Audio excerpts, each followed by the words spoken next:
Two men are on opposite sides of a river. The first man shouts to the second, "How do I get to the other side of the river?" The second man shouts back, "You are on the other side of the river." What do you get when you mix goat DNA and human DNA? Kicked out of the petting zoo. Four guys are hanging out. One of them says, "Hey, did you know 1 out of every 4 guys is gay?" Larry says, "I hope it's Chuck because he's really cute." Vacationing penguin is driving his car through Arizona when he notices that the oil pressure light is on. He gets out to look and sees oil dripping out of the motor. He drives to the nearest town and stops at the first gas station. After dropping the car off, the penguin goes for a walk around town. He sees an ice cream shop and, being a penguin in Arizona, decides that something cold would really hit the spot. He gets a big dish of ice cream and sits down to eat. Having no hands, he makes a real mess trying to eat with his flippers. After finishing his ice cream, he goes back to the gas station and asks the mechanic if he's found the problem. The mechanic looks up and says, "It looks like you blew a seal." No, the penguin replies, "It's just ice cream." A man went to Spain on his vacation. He stopped by a restaurant and saw an interesting dish. He asked the waiter about it, who said, "Son los cojones del toro, the balls of the bull, sir. We serve it once a day after the bullfights." The man places an order for the next day, and leaves. When he comes back the next day and gets his dish, he looks at it for a minute and notices something is wrong. He calls the waiter over and says, "Excuse me, but why are these so much smaller than those from yesterday?" The waiter pauses, looks around, and replies, "I'm so sorry, sir, but sometimes the bull does win." How many flies does it take to screw in a light bulb? Just 2, but I have no idea how they got in there. A man slept with a blind woman the other night. It went pretty well, mostly. Once the clothes came off, she said to the man, "You have the biggest dick I have ever laid my hands on." The man said, "You're pulling my leg."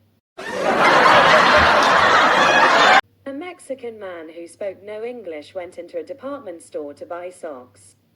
He found his way to the menswear department where a young lady offered to help him. "Quiero calcetines," said the man. "I don't speak Spanish, but we have some very nice suits over here." Said the salesgirl, No quiero trajes. Quiero calcetines," said the man. "Well, these shirts are on sale this week," declared the salesgirl. No quiero camisas. Quiero calcetines," repeated the man. "I still don't know what you're trying to say." "We have some fine pants on this rack," offered the salesgirl. No quiero pantalones. Quiero calcetines," insisted the man. "These sweaters are top quality." The salesgirl probed. No quiero suéter. Quiero calcetines," said the man. "Our undershirts are over here," fumbled the salesgirl, beginning to lose patience. No quiero camisetas. Quiero calcetines," the man repeated. As they passed the underwear counter, the man spotted a display of socks and happily grabbed a pair. Holding him up, he proclaimed, "SOCQS. Well, if you could spell it, why didn't you do that in the beginning?" A man decides to quit his job and run away to join a pirate crew. After spending a few hours at the dock, he sees a man who has a peg leg, a hook hand, and an eye patch. The man is obviously a pirate captain.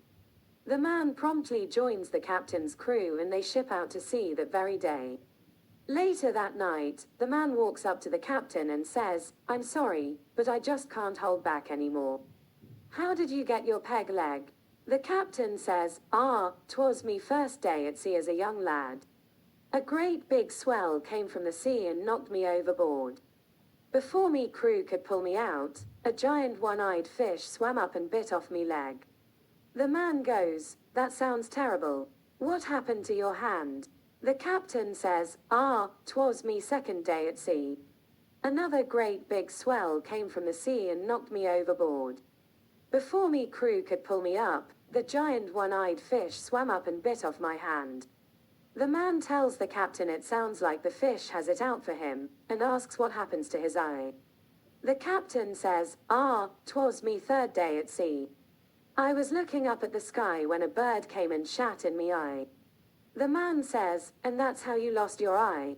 The captain responds, "No, but 'twas me first day with the hook." Dad is listening to his daughter say her prayers before bedtime. She says, "God bless Mommy and God bless Daddy and God bless Grandma and goodbye Grandpa." He asks her, "Why did you say that?" "I don't know, I just felt like saying it." The next day, Grandpa drops dead. "Wow," thinks Dad, "that's an odd coincidence." A month later at bedtime, the daughter says, "God bless Mommy and Daddy. And goodbye Grandma." Sure enough, the next day Grandma breathes her last earthly breath. The dad realizes this is more than a coincidence, but he is not sure what to do. He doesn't want to disturb his wife by telling her. Months go by and one night the man is listening to his daughter saying her prayers at bedtime. "God bless Mommy." She turns her head and looks straight at him, and "Goodbye Daddy." "What? Are you sure honey?" She nods. The man's heart begins racing and he breaks out in a sweat. He is so upset, he can't sleep at all that night. The next day he goes off to work, but locks himself in his office. He takes the phone off the hook, cancels all his meetings and awaits the inevitable. He stays at work past 5 because he feels secure there. He watches the hours tick by. Finally it is midnight and, drenched in sweat, he realizes he has cheated death. He drives home drenched in sweat and with all his nerves frazzled. His wife is up and waiting for him. "Where the hell were you today?" He replies, "Don't shout, I've had an absolutely miserable day." His wife then says, "You had a miserable day. I'm the one who had a miserable day." First, the milkman drops dead on the steps. A man walks into a bar. He goes up to the bartender and asks him if he likes to gamble. The bartender says, "Sure, I'll take a bet." "What's your action?" The man offers a $50 bet that he can bite his own eyeball. The bartender, thinking it's easy money, accepts his bet, and is shocked when the man removes his glass eye and bites down on it. Laughing, the man sees that the bartender is upset about losing his money, so he offers him a chance to win it back.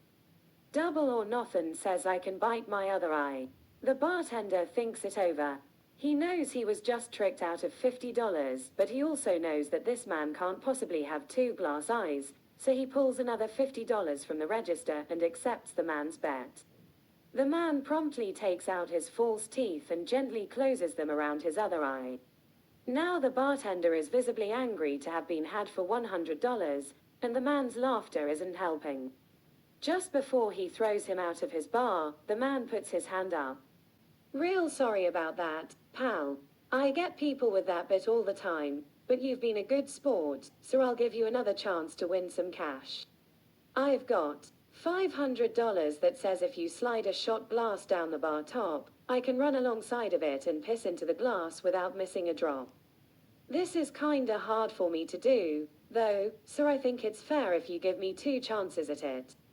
The bartender, eager to win his money back from the man, thinks to himself and realizes just how hard it would be for this man to piss into a shot glass while running at full speed.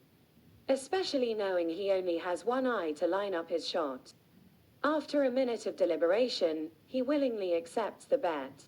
The man drops his pants to his ankles and when the bartender puts the shot glass down on the counter, shouts a resounding, "Go!" prompting the bartender to slide it along the bar top. The man chases after it, holding his dick at an angle to properly aim it. However, pissing while running at full speed isn't easy, so he only manages to get a couple of drops in the glass by the time it reaches the other end. Catching his breath, the man reminds the bartender he has a second try, and that the first was simply to get his bearings straight. Once again, he shouts, "Go!"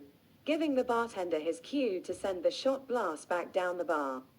Once again, the man chases wildly after it, spraying piss all over the bar top, stools, floor, and even hitting some of the bottles of liquor behind the bar. However, not one drop of urine found its way into the shot glass. Head hanging low, he hands the bartender $500, to which the bartender gleefully accepted, jumping up and down in joy and cheering in victory at the cash he had just made. All of a sudden, a man in the back of the bar slams his fist hard against his table and screams, "Fuck," at the top of his lungs. The bartender mutters aloud, "I wonder what his problem is." To which the man replies, "Oh, I just bet that guy $10,000 that I could piss all over your bar and you'd be so happy about it you jumped up and down with joy." A wife calls her husband and says, "Be careful driving home. Some complete moron is driving down the wrong side of the motorway." The husband replies, "There's not just one, there's bloody hundreds of them." A lady approaches her priest and tells him, "Father, I have a problem. I have 2 female talking parrots, but they only know how to say one thing." "What do they say?" the priest inquired. "They only know how to say, 'Hi, we're prostitutes. Want to have some fun?'" "That's terrible," the priest exclaimed, "but I have a solution to your problem. Bring your 2 female parrots over to my house and I will put them with my 2 male talking parrots whom I taught to pray and read the Bible. My parrots will teach your parrots to stop saying that terrible phrase and your female parrots will learn to praise and worship." "Thank you," the woman responded.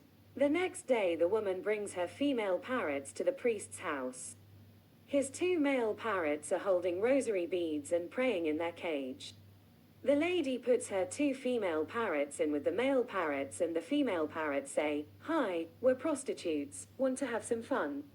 One male parrot looks over at the other male parrot and exclaims, "Put the beads away. Our prayers have been answered." A DEA officer stopped at a ranch and told the rancher, "I need to inspect your ranch for illegally grown drugs." The rancher said, "Okay, but don't go in that field over there," as he pointed out the location.